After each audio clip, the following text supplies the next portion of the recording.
It's a very big dilemma when you conceive and you don't know who the father of that baby is.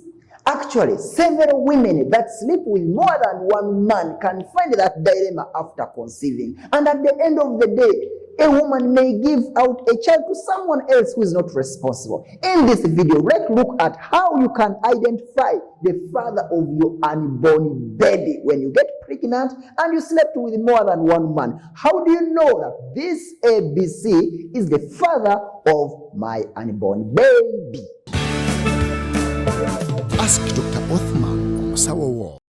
Hello my very good viewers, welcome to Ask Dr. Othman YouTube channel, a channel where we learn medicine at the comfort of your living room. I told you if you'd like to get in touch with me to have a private chat, a private conversation, go to my website www.drothman.com.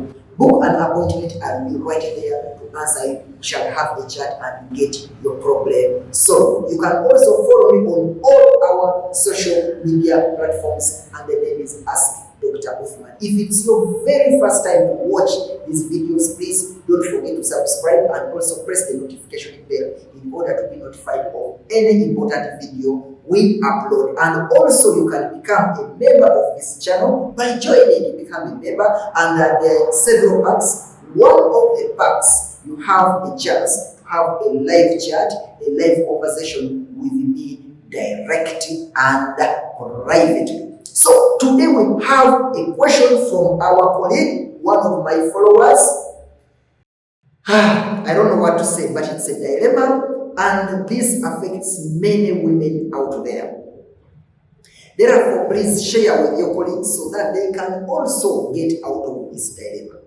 I know this affects many women and it's very detrimental and it breaks many families. This is the question from Linda McCarthy.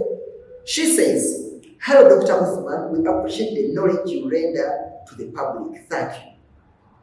Doc, I'm in a dilemma. I slept with 2 guys and now I'm pregnant, but I don't know who is responsible. Please don't judge me, Doc." She doesn't need to be judged because it happens to most of you. So I replied in this question, when she asked me this, I replied her. I was like, "Sorry about that, Linda. Please let me know the length of your menstrual cycle, the day you saw periods, and the different days you met these 2 guys. Do you mind if I share with the rest of my followers? And if you want me to hide your name, please let me know." So after asking this question, I wanted a clarity in order for the question to be answered well. And then she replied back. She said, "Doc, I don't mind sharing with others as long as I get the remedy. My cycle is 29 days, so mark that. The length of a menstrual cycle is 29 days. I saw my period on 2nd July, slept with my boyfriend on 8th and 9th.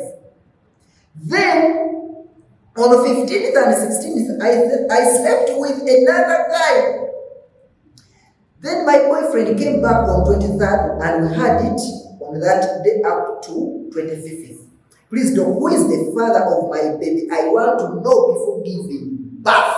So let's straight away get to the calculation and get the truth of this matter.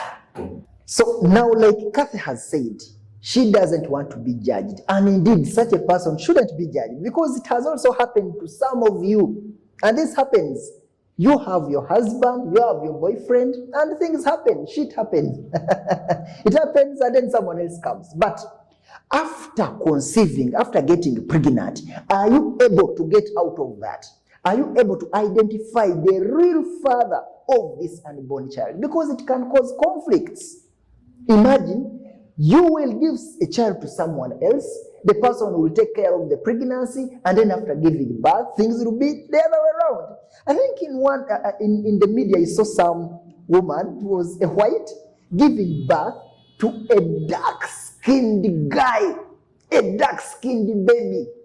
And you're white, you have a white boyfriend, you're giving birth to a dark-skinned baby. So all these problems come as a result of women failing to identify the fathers of their pregnancies before they give birth. Now, What are we going to do? We have several methods we are going to use. But the number one method I'm going to use, and the one I'm going to explain, is called the fertility awareness method.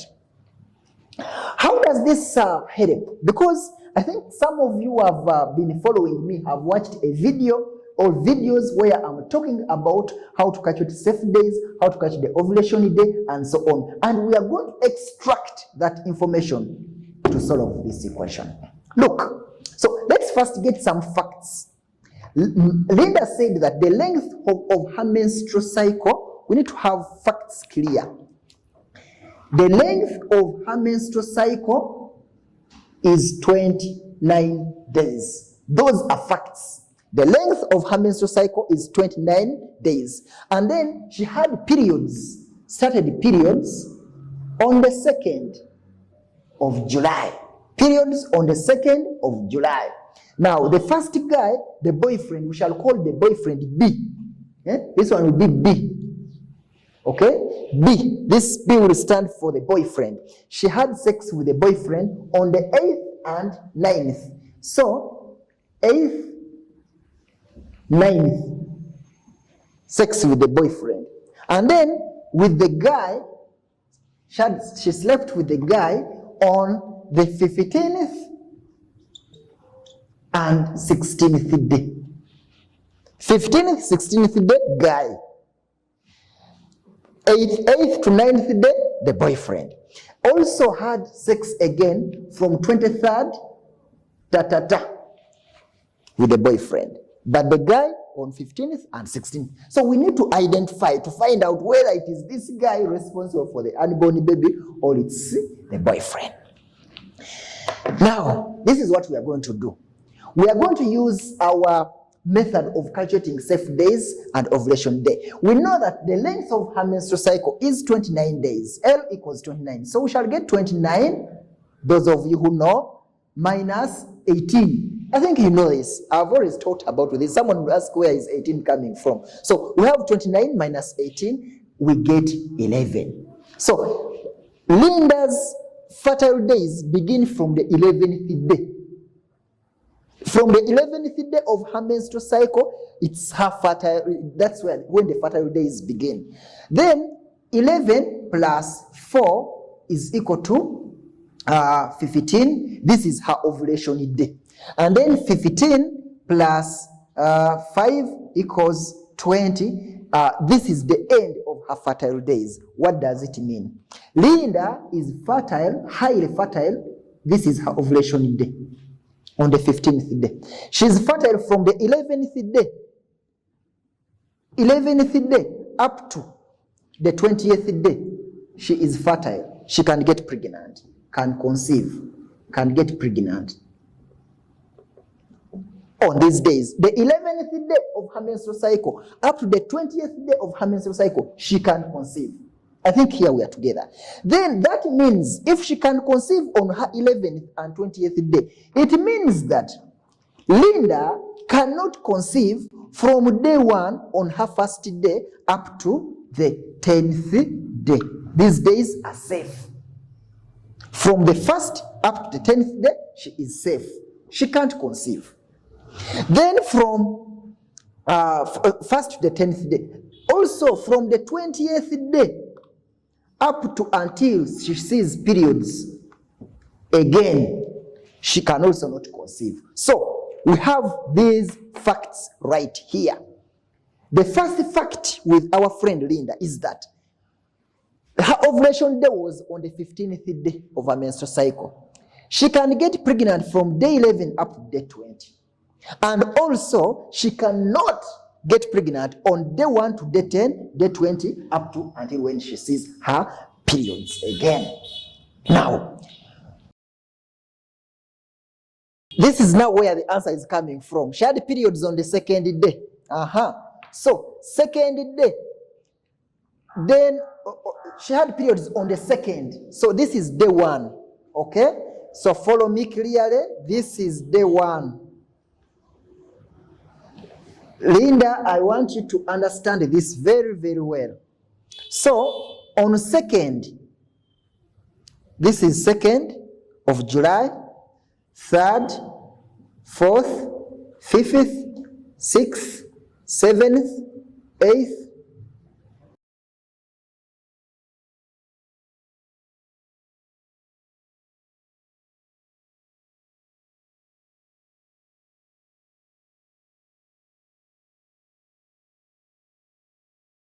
So now, what are we trying to mean here? These are the days of the week. Days of the month. So this is 2nd of July. This is July.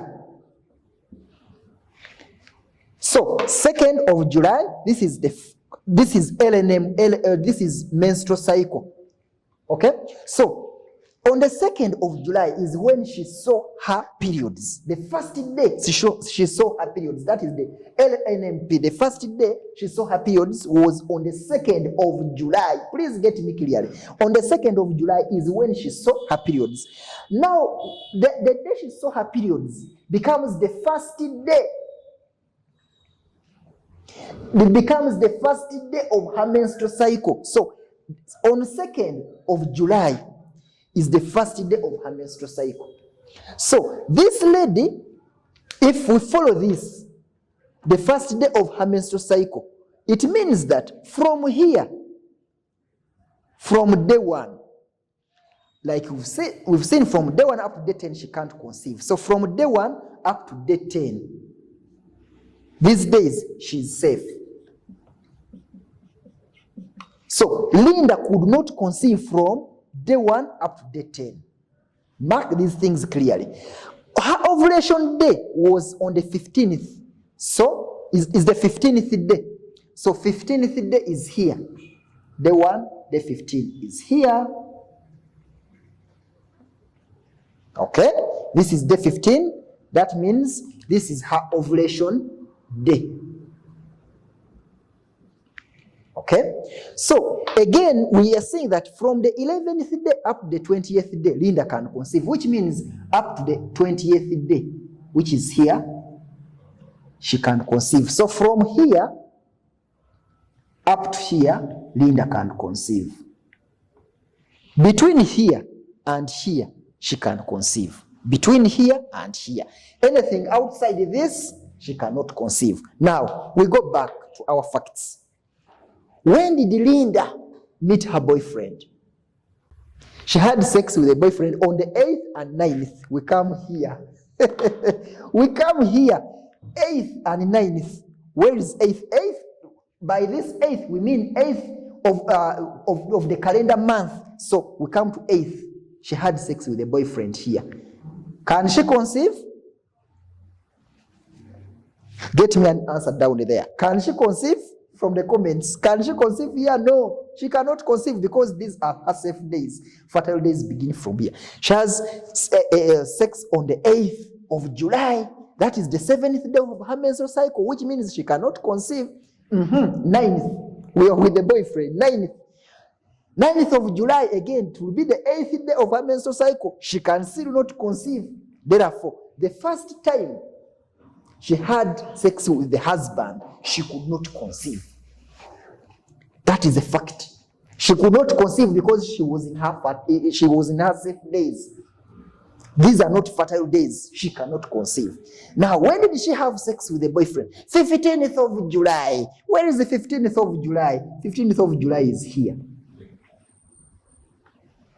15th of July is here. 15th of July. So she had sex with the guy. Boyfriend, we've seen that. The boyfriend sex was on these days. But now the guy, the one who is not her boyfriend, the guy, they had sex on the 15th of July. 15th of July. Now, sex on the 15th of July lies on the 14th day of her menstrual cycle, which was fertile. Just one day to the ovulation. Actually, she again had sex on the 16th day, which was her full ovulation. So she had sex on the ovulation day. Therefore, before I make a conclusion, everyone can now see who is responsible for this child, for this pregnancy. Just say days, again, she had sex with the boyfriend on the 23rd of July. 23rd of July, because the fertile days end on the 20th day, which is 21st. So 23rd of July, she was again, she could not conceive. First of all, she had already conceived on the 14th day. Okay, or 14th or 15th day, she had already conceived. And again, even if she had not conceived during those days, she couldn't conceive on the 23rd when the boyfriend came back. No, because she was in her safe days. Therefore, in conclusion, this baby you are carrying belongs to the guy. According to this, the fertility awareness method, this baby belongs to the guy, and therefore you can now make your own decisions. Now, apart from this method, the fertility awareness method, we can still use some other methods, because yes, someone may not be contented with this, but we can still use some other methods. And there is a method which is called the non-invasive method, okay? The non-invasive prenatal testing. Non-invasive prenatal DNA testing. How is this done? With this, they take the blood sample. They take the blood sample of the woman and then try to do DNA, because we know that the mother, the fetus shares the mother's DNA, and also the mother shares the DNA of the child before the child is born. So now, if you can do that prenatal DNA testing to confirm the paternity. Also, there is also a test called the eye test, the eye color test.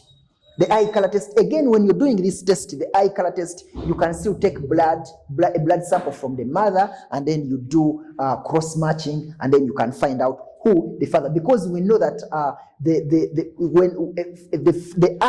color of the eyes of the man will be similar. Their genes will be similar to the color of the eye of the unborn baby. And then that method, of course, can try to really also show you who is responsible for your child. Then you can also still do a blood type test. Blood type. So again, with blood typing or blood type test, you still withdraw or draw blood from the mother and do the cross matching and find out who the real father of your baby is. However, all those ones done, the final test will be a DNA test after birth.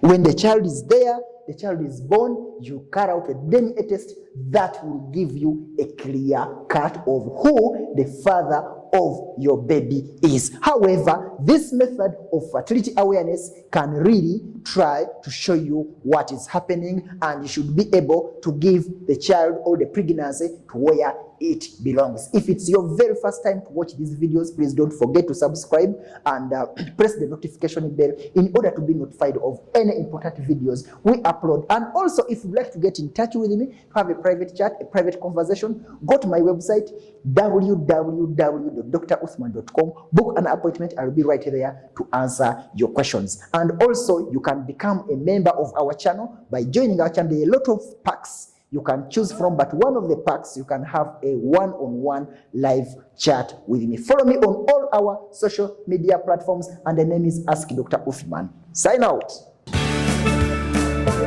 Ask Dr. Uthman on Sawa War.